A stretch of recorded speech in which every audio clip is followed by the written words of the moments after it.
You who would destroy the temple and build it in 3 days, save yourself, come down from the cross.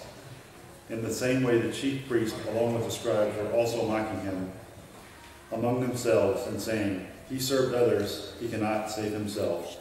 Let the Messiah, the King of Israel, come down from the cross now, so that we may see and believe. Those who were crucified with him also haunted him. Let us remain seated and sing verse 1 and 4 of Were You There?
They kept coming up to him saying, "Hail, King of the Jews," and striking him on the face.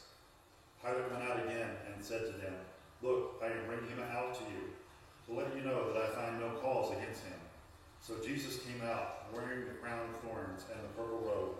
Pilate said to them, "Here is the man." When the chief priests and the police saw him, they shouted, "Crucify him! Crucify him!" Pilate told them, "Take him yourselves and crucify him. I find no case against him." I want you to take for a moment and see yourself in that time in which Jesus is sitting around the table, and he's sitting with friends, and he's sitting with family, and he's broken bread. He shared with them that they are to break bread continuously together, to be reminded of his presence. He tells them things that they don't understand. He tells them that this cup that he is lifting up is a cup of his blood. It is a cup of sacrifice. It is a cup of love. And he tells them that things from this point forward will change, that a new thing is about to happen. Then he invites some friends along with him. He invites some of those who have traveled with him in these 3 years in the closest of ways. And he invites them to take a journey into the night air and into the garden. They walk out of that upper room, and the city is still alive with action and noise and celebration of the Passover feast. The temple is in the distance, now dark at night. They walk, and then they're in the valley, and they go across a small brook in the Kidron Valley. A brook on ordinary days that you barely needed to step across with one broad step. But tonight, because of all the sacrifice that has taken place at the temple, this brook is colored red from the sacrifice of the lambs. And so they take broad steps across the brook of blood and into the garden. It's cool, and the trees are slightly rustling. The garden is quiet. And they sit down, and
John 12, verses 12 through 16.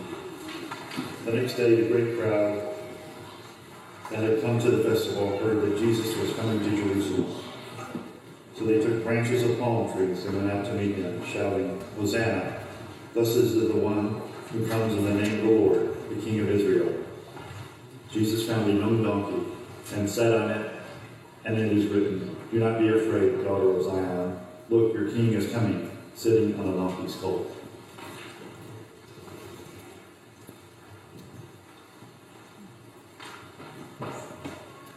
And now I invite you all to stand, and we are going to sing All Glory, Laud, and Honor.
I'm going to invite you to be seated.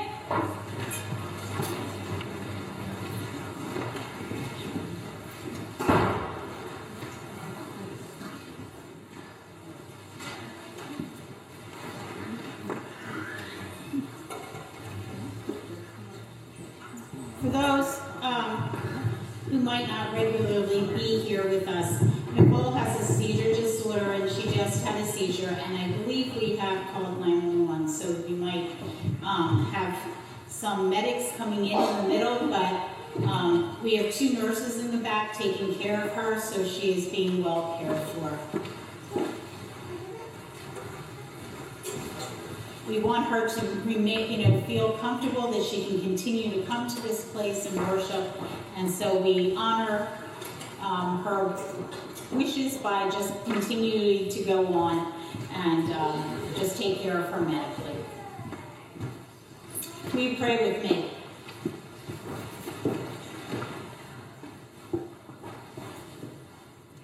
Lord our God, I just ask that you allow us to be in this moment and to be aware of your presence, to realize that there are so many emotions that go on in life, and that in this one week you had so many emotions taking place. And allow us to look to you. We also ask you to just be with Nicole, Lord. In Jesus' name, amen. Have you ever had this feeling that you were to do something? That there was something that you were responsible to do, and you absolutely knew that it was the right thing to do? It is almost as if God's self came to you and invited you to take part in something special with him. You know, sometimes God calls us to do the most outlandish things, that every person around you thinks that you're absolutely out of your mind. And yet, if you're in that spot, no matter what anyone else says, you are required to do that. Has anyone felt that way besides myself? Like, oh, I'm just got to do something, and yeah, it does not make sense. It does not make sense, but we're just going to go for it. You know, we try to follow God. And we try to also have, you know, a semblance of, you know, people not thinking that we're crazy religion people, right? You know, we want people around us to like us. We want our fellow workers to not go, oh, she's one of them, you know? You know, and so what ends up happening is it puts us in a really tough place. We want the approval of our closest friends. And yet sometimes when God gives us a really clear instruction that we know we need to follow, we sometimes think, you know what? I don't really know if my friends are going to have my back on this one. And when we receive that kind of instruction and we need to go forward, what ends up happening is that we have to do what is difficult. And unfortunately, sometimes it puts us in a place in which we are alone. And then this is exactly where Jesus finds himself. When those closest to him have been trying to tell him all along, you are it.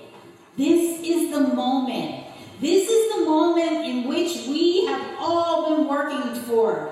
This is the moment in which you are going to be made the King of Kings. This is the moment that we do not need to worry about the tyranny of Rome being over us anymore. This is the moment in which we are going to be free. We're going to have lots of money. And it almost sounds like a political speech, right? No more taxes for anyone ever. You know, in that moment, Jesus knew that despite what his closest friends were telling him, he needed to do what God the Father was telling him. And it wasn't going to be easy. Because he knew, in the end, they just probably would not have his back. Not from a lack of love. And the same thing with our friends. It's not because they don't love us. It's just because they don't understand. You know, we have the advantage of looking at this, you know, from the outside. We have almost a Monday morning quarterback position. You know, when we say, oh, he should have put that guy in. We understand that Jesus had to do what he had to do. And we say, you know what? We wouldn't have fallen asleep in the garden. Or we wouldn't have been Judas. We wouldn't have gone for the money. Or we wouldn't have been Peter. We would have said, I know him. He's my friend. But that's because we had advantage of seeing the story, this side of the resurrection. But you know, sometimes for us, we don't know what the end of our story is. We don't know what the end is going to look like for our being obedient. And so we need to continue to be obedient even when our closest friends just don't get it. Jesus' entry into the city, he called upon the people and he said, Hosanna. They were calling upon him and saying, Hosanna, Hosanna, Hosanna in the highest. And yet in the midst of all these praises, he was humble. Not coming in on a big white stallion, a big horse, on a big chariot, but instead on a humble donkey. You know, the things that God often asks us to do have a lot more, and they look a lot more like donkey riding than horse riding. I don't know, has anyone ever had the chance to ride a donkey? Oh, snap.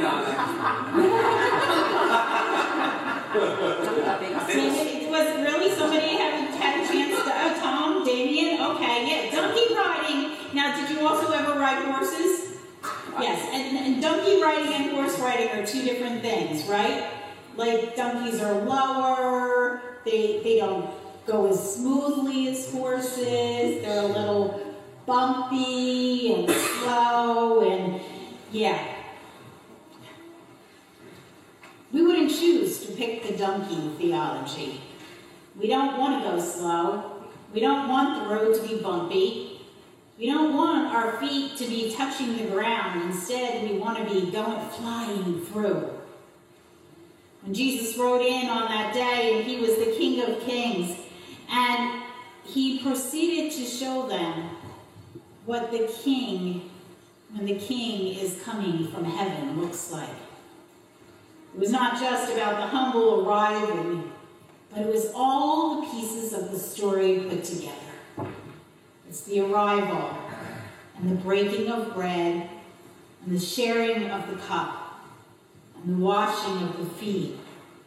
It was the moment in which the woman came and anointed his feet, and wiped his feet with her hair. All of these pieces came together to tell the story that needed to be told. And in the ultimate act of obedience and sacrifice, Jesus, God's Son, took upon himself all of the shame of the earth, all of the missteps, all of the things that we've done wrong, and all of the things that people from all ages and all time have done wrong. It is the ultimate act of love to say that even though I could come, and I could come as the king, instead I'm going to come as the rider of the donkey. Small, unimportant, humble, and poor. This Holy Week is about obedience, because we need to remember that as much as Jesus was God, Jesus was also a human, and we don't like riding the donkey. We want to ride the horse. And so therefore, Jesus, in his humanness, would not have chosen donkey riding. But Holy Week tells us that when you travel with Jesus, it requires you to be obedient to God. The story begins with Jesus telling two of his followers to go to a place, and there they would find a donkey and its colt tied up together. And they were to go and to take them. And if anyone asked you something, just say the master sent you. Now, we're like, oh, it's a donkey, who really cares kind of thing. But I want us to realize it's kind of like if somebody sent you and said, you know, go and there's going to be a Volkswagen someplace, and I want you to just jump in and, you know, hotwire the thing and drive it away. And if anybody says anything to you, just say, yeah, the master sent me. You know, how obedient would we be to that? You know, not good instructions, but they did follow. I wonder, when we believe that God is giving us directions, are we willing to do the same, to be obedient? So often God tries to tell us something, but instead we're like, oh yeah, that wasn't God. That was just, you know, some silliness in my mind. Because we want to go on our own little merry way and pretend not to hear it. God doesn't really want me to do that. Or, oh, this is a favorite of mine. Or we have the million questions. As a mom, and even a mom of adult children, I am always surprised why I cannot say, I want you to do this, and somebody just says, yes. Why doesn't that happen?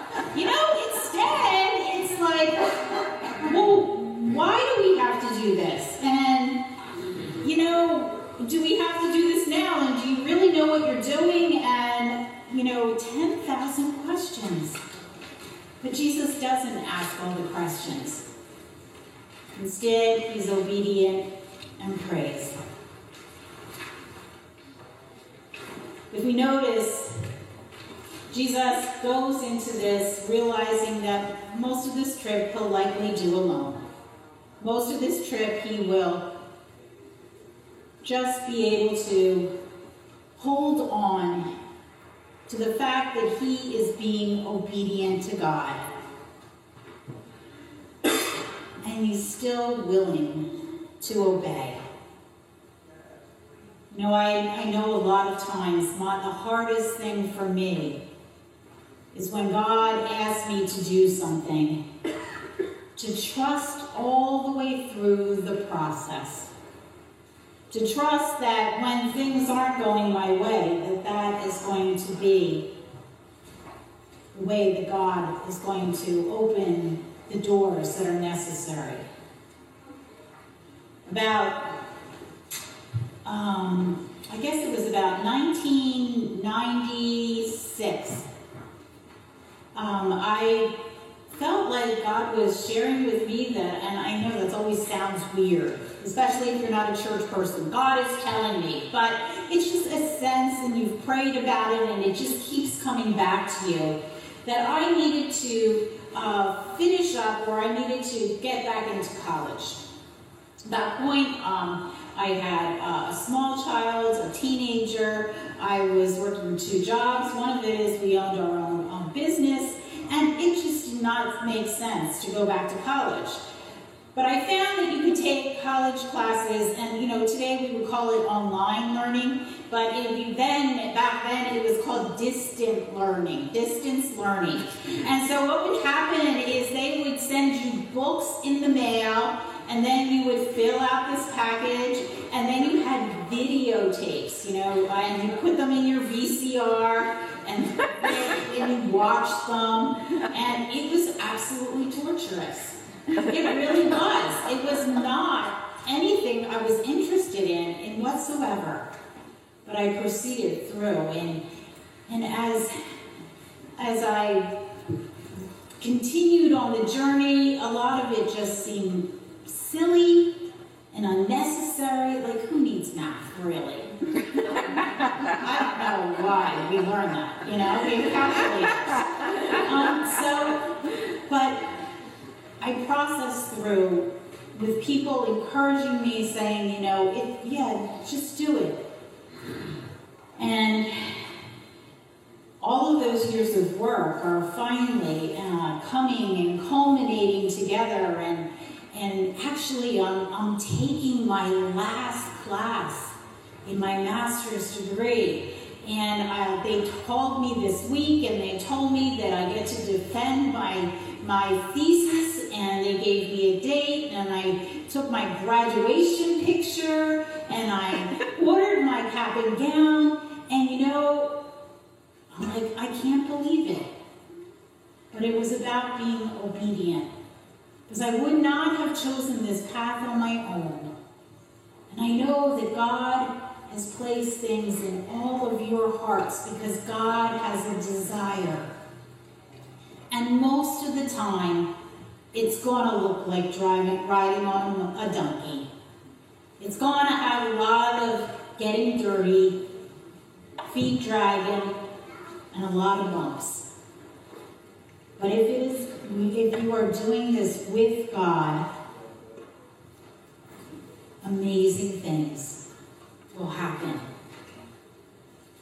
So today I ask you, as we observe Holy Week, are you willing to at least consider what are the things that God is asking me to do? And am I willing to be obedient? And then, especially if there are things that you don't want to do, will you realize that Jesus was willing to die? Something he was willing to do, but didn't want to do. And so maybe we can die to our own self-reliance. Can we be available for God and God's use? Can we be a part of God's plan?